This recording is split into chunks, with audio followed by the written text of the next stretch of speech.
Lapor Bos.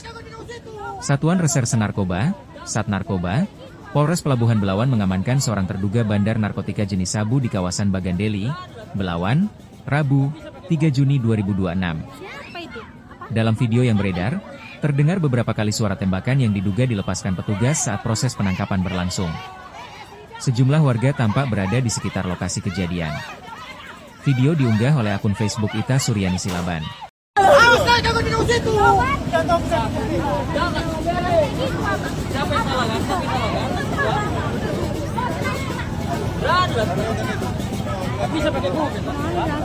Siapa itu? Apa? Siapa itu?